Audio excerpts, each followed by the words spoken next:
Bom dia a todos, bom dia a todas.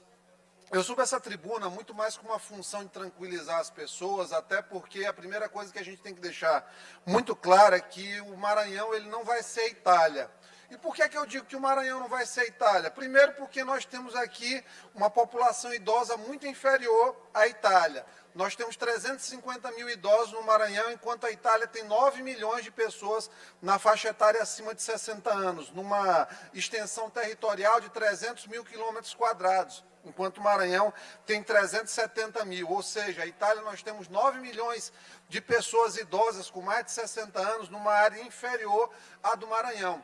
E apesar do que as pessoas podem achar, a despeito do que podem achar, o sistema de saúde da Itália, ele não é gratuito, público e integral como o SUS do Brasil. Portanto, não há nenhum tipo de paralelo que a gente possa guardar com a situação da Itália em ser desesperadora a ponto disso se transferir aqui para o Maranhão. Até porque quando a gente pensa em rota de entrada, de disseminação de vírus, a quantidade de turistas que chega aqui no Maranhão é infinitesimalmente inferior ao que acontece dentro da Itália. No ano passado, por exemplo, a Itália teve mais turistas que a França, deputado Wender, para que seja feito um efeito de comparação.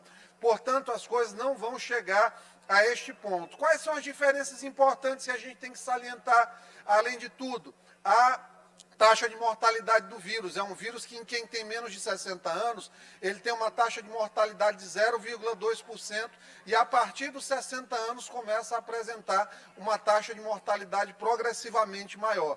Não é motivo para pânico, é motivo de tranquilidade ainda neste momento. As precauções elas estão sendo tomadas. O governador emitiu um decreto ontem que suspendeu as aulas nas escolas, mas a gente precisa também que sejam vistas situações como as que a gente tentou apresentar aqui no painel e não conseguiu, mas no Hospital Universitário Presidente Dutra, agora pela manhã, tinha cerca de 30 idosos no mesmo ambulatório concentrados. Ou seja, como é que a reitoria da Universidade Federal do Maranhão suspende as aulas e aí mantém os ambulatórios com essa quantidade de idosos numa área super pequena, restrita, que é muito mais propício para a questão da transmissão do vírus? É óbvio que se as consultas são eletivas, há a possibilidade de você atrasar. Os pacientes do SUS, infelizmente, eles já sofrem tanto com esse problema de marcação que seria de bom tom você preservar os idosos num momento como esse aí. Garantir que as consultas sejam remarcadas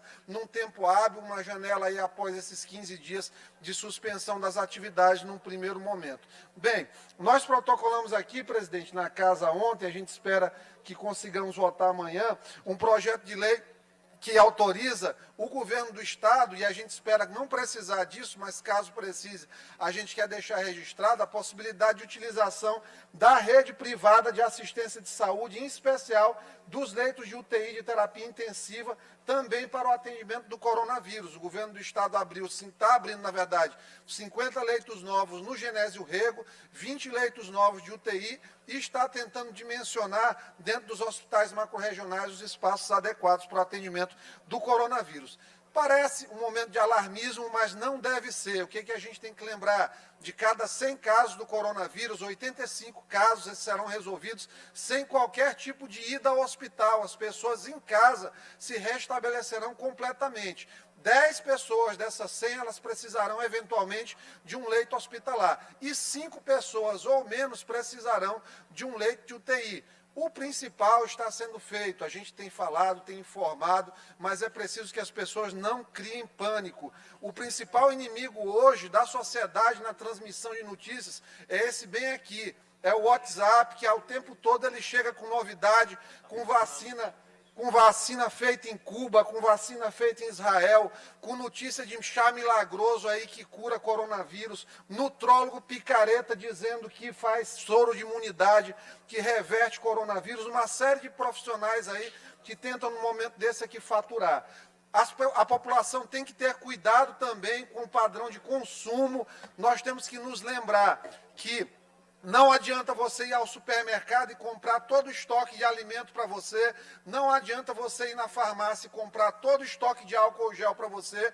Não adianta pensar que existe só você dentro do ambiente de sociedade. As pessoas têm que adotar um consumo consciente. Os estabelecimentos devem, se for necessário, restringir a quantidade de itens repetidos por CPF.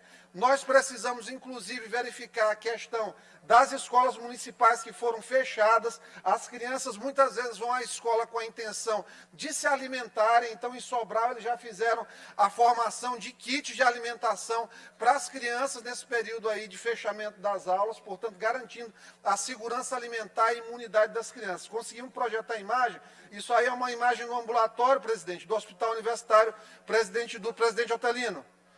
Olha aqui, por favor.